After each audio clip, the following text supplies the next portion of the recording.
यसु प्रभुको नाममा सबैजनालाई जय मसीह अनि नमस्ते। हामी हस्बेन्ड वाइफ चाहिँ यतिखेर चाहिँ बिरोटाको पावर हाउसको एरियामा आएका छौँ। अनि यहाँनिर चाहिँ हामी किन आयौँ भन्दाखेरि चाहिँ खासमा आज म ससुराली आएको र ससुराली आउने क्रममा चाहिँ यो ठाउँ चाहिँ एकदम बेस्ट लाग्यो। सो अनि हामी चाहिँ यो डाँडामा किन आउन मन लाग्यो भन्दा पहिला पनि म यो ठाउँमा धेरैचोटि त्यो सुटको क्रममा आउने गर्थेँ र आज चाहिँ साँच्चै नै यो ठाउँ एकान्त ठाउँ लाग्यो अनि वचन पनि बोल्न मन लाग्यो। सो यो ठाउँमा आएँ र आज चाहिँ तपाईँहरूलाई फिलिपी 4को 6 र 7 को खण्ड त्यहाँ के लेखेको छ एकचोटि हामी बाइबलबाटै हेर्नेछौँ ल। फिलिपी 4को 6 र 7 मा चाहिँ यस्तो लेखिएको छ, सँगै पढौँ न त। कुनै कुरामा चिन्तित नहो, तर हरेक कुरामा प्रार्थना र निवेदनद्वारा धन्यवाद सहित तिमीहरूका बिन्ती परमेश्वरमा जाहेर हुन् र समझले नै भ्याउन नसकिने परमेश्वरको शान्तिले तिमीहरूका हृदय र तिमीहरूका मनलाई यीशुमा रक्षा गर्नेछ।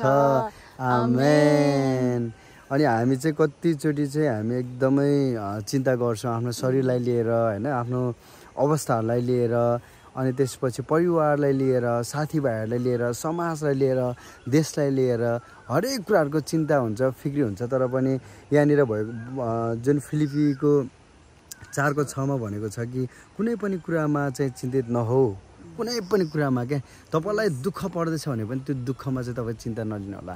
किनभने तपाईँमा अभाव भए पनि, प्रशस्त भए पनि तपाईँ सधैँ आनन्दित हुनुहोला। जब तपाईँ अभावमा पनि, तपाईँ दुःखमा पनि तपाईँ आनन्दित हुन्छ नि, जब तपाईँले त्यो दुःख परेको बेला पनि परमेश्वरलाई धन्यवाद दिनुहुन्छ नि, त्यो समयमा चाहिँ परमेश्वरले तपाईँको जीवनमा काम गर्नुहुन्छ। आमेन। किनभने परमेश्वर चाहिँ काम गर्ने परमेश्वर हुन्छ। उहाँ चाहिँ साँच्चै नै हाम्रो अवस्थाहरूलाई जान्ने परमेश्वर हुन्छ। उहाँले चाहिँ तपाईँ यदि परमेश्वरमा भर पर्नुहुन्छ भने मर्कुस 11को 22-23 भन्छ, यदि तिमीहरूको हृदयमा, तिमीहरूको मनमा कुनै पनि शङ्का नगरिकन यो पहाडलाई समुद्रमा खस भने त्यसको लागि त्यस्तै हुन्छ भन्छ। आमेन। किनभनेदेखि होला कि नहोला भन्ने त्यो दोधारे मन होइन, तर हुन्छ भनेपछि हुन्छ हुन्छ। जुन वचनले भन्छ नि, त्यो वचनले भन्ने कुराहरू चाहिँ कहिले पनि फिर्ता जाँदैन। वचनमा लेखेको कुराहरू चाहिँ कहिले झुटो हुँदैन। किनभने परमेश्वर चाहिँ काम गर्ने परमेश्वर हुन्छ। उहाँ जिउँदो परमेश्वर हुन्छ। किनभने उहाँले यो सृष्टि, यो ब्रह्माण्ड सबै उहाँले नै बनाउनु भयो। आकाश, यो तारा, घाम, पानी, हावा सबै उहाँले बनाउनु भयो। मानिस जातिलाई नै उहाँले बनाउनु भयो। सो हामी चाहिँ उहाँमा भर परौँ। उहाँमा भर पर्दै गर्दाखेरि हाम्रो जीवनमा असम्भव कुराहरू, हरेक कुरा सम्भव हुँदछ। आमेन।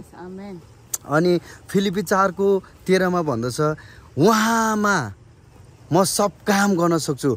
जब परमेश्वरको भरमा हामी हिँड्छौँ, परमेश्वरको उपस्थितिमा हामी हिँड्छौँ भने हामीमा त्यो बल, शक्ति, तागत आउँदछ। किनभने परमेश्वरले चाहिँ हामीलाई त्यो आत्मामा त्यो शक्ति दिनुहुन्छ। किनभने उहाँ चाहिँ शक्ति दिने परमेश्वर हुन्छ। उहाँले चाहिँ हामीलाई प्रशस्तता दिनुहुन्छ। रोगी छ भने निको पार्ने परमेश्वर, गरिबी छ भने उहाँ हाम्रो आफै गरिबी भएर हामीलाई धनी बनाउनु भयो। आमेन। आफै स्वयं येशू ख्रीष्टले रगत बगाउनु भयो, होइन, र आज हामी मुक्ति, आमेन, परमेश्वरको गरिबीले हामी धनी भएका छौँ। हामी त धनी छौँ, हामी त आशीषित छौँ। आजको छोराछोरी हो हामी बस फिलिपी 4को 4 परमप्रभुमा आनन्दित रहौ। म फेरि पनि भन्छु, परमप्रभुमा आनन्दित रहौ। आनन्द गर्नुहोस्। आमेन। आनन्द गर्नुहोस्। अनि अर्को कुरा चाहिँ भक्ति गर्न नछोड्नु होला। उहाँले भन्नुहुन्छ के अरे दोस्रो इतिहास 16को 9ले भन्दछ कि भक्तिजनहरूमाथि चाहिँ उहाँको नजर पृथ्वीभरि नै परमेश्वरको नजर चाहिँ रहदछ। आमेन। अनि उहाँले चाहिँ पहिलो पत्रुस 3को 12 मा भन्नुहुन्छ, धर्मीजनहरूको प्रार्थना उहाँले कान खोलेर सुन्नुहुन्छ। आमेन। अहिले तपाईँले मागेको कुराहरू अनि तपाईँलाई इच्छा गरेको कुराहरू चाहिँ उहाँले सबैजनाको त्यो प्रार्थना सुनिरहनु भएको छ।